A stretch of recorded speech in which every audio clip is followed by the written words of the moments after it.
scrappy people, it's Tracy Reed here today, coming at you with an adorable 9x12 layout, scrapbooking my new loves of my life, Artemis and Apollo.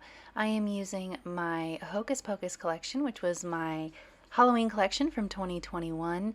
It is super fun and witchy themed, so of course there are black cats in it, and I've got black cats, so it seemed like a perfect fit. So what I did was I actually printed out these paper strips so that I could save some ink and save some paper. I knew I wanted to line the top and the bottom of this black cat paper with these paper strips, but I did not need them to go all the way underneath the paper. And because it's hybrid, I can just print out exactly what I need. So that's what I did. Then I went through and stitched some messy stitching. You can see there that it is super messy, which is how I like to do my stitching on my pages. Thought it added a little bit to this page, especially since it's kittens and yarn and all of that. That's just where my brain was going. So I'm going to create sort of a mirror effect, not effect, but like a mirror balanced sort of composition here. So I have this 4x6 pattern card from the collection, and this one too, and you can see that I am mounting these photos in opposite directions. So the one of Artemis has the extra paper above her, the one of Apollo has the extra paper below him, and then I'm going to do the same thing with these journaling cards that I have already printed my journaling on. So I'm going to tuck the one for Artemis above her photo and the one for Apollo below his photo once I get these aligned. And I'm actually going to mat these two journaling cards with some pattern paper as well. So I'm going to cut these down to 3x4s instead of 4x6s. And I'm just going to nicely or lightly offset this pattern in the background of this journaling card, and then I'm going to tuck it underneath. And I don't actually tuck it far enough underneath when I initially make the layout, and in fact I don't do it correctly at all on the video. And then I noticed after I turned the camera off and I was done with the layout that that was way too far down on the page, and so I after I turned the camera off, and you'll see in the photos at the end, I moved the journaling cards more tucked underneath the photos so that there was no blank space between the titles, Artemis and Apollo, and the where the text begins. So I just didn't notice on Apollo's until the end. I did notice that there was like something wrong, but I couldn't figure out what was wrong, why it wasn't coming together the way that I thought it should. So you can see it's just like a slight gap, but it's enough to throw like my whole vibe of this layout off. So you'll see in the end when I show you the still images that I fixed it. So now I'm going to create this cluster in the middle. It says familiar finding service, and it has a black cat on it, so of course it works perfectly.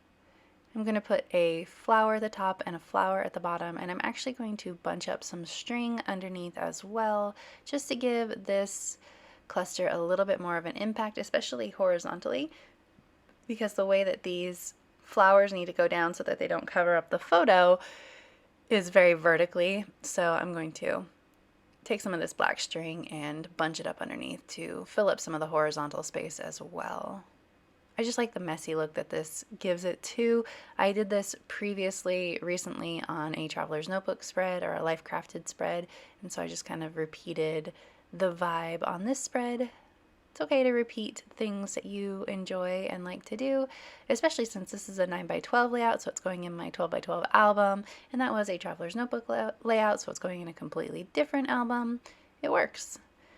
So I need to create two more clusters. I have this bewitching and another flower, and then I have squad goals and that flower, and they're going to go in opposite corners. And you can see how I'm creating this symmetry where it's all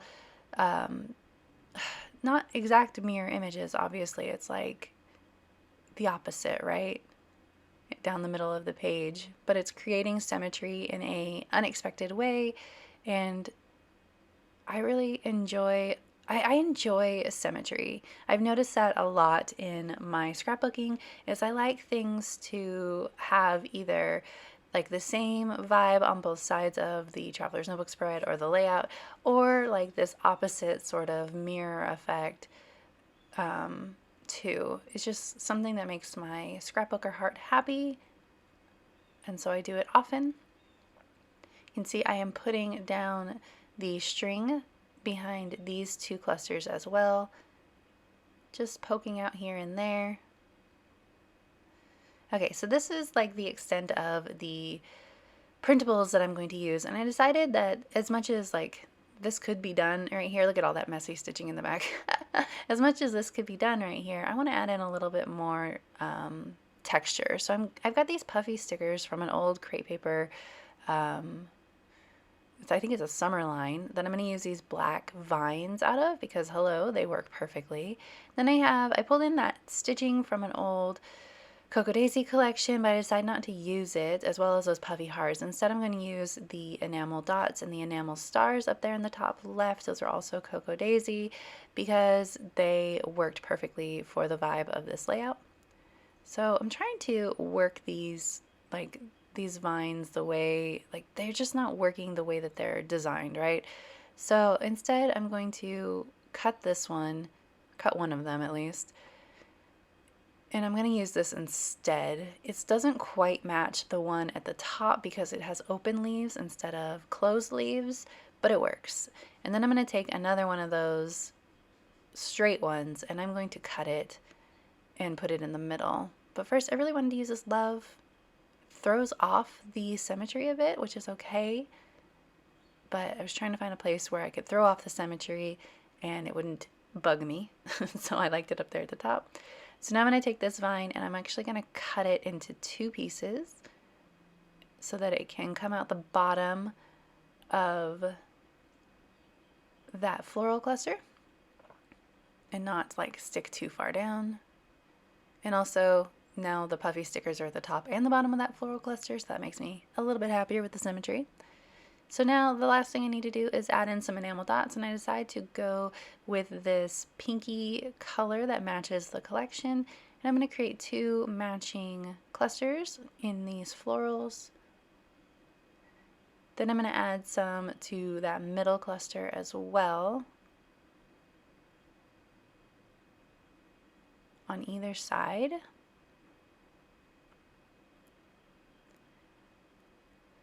I thought maybe I would add more just to finish these off, but it was too much. The last thing I'm going to do is I'm going to take in these stars from the September collection of 2020, which was my favorite.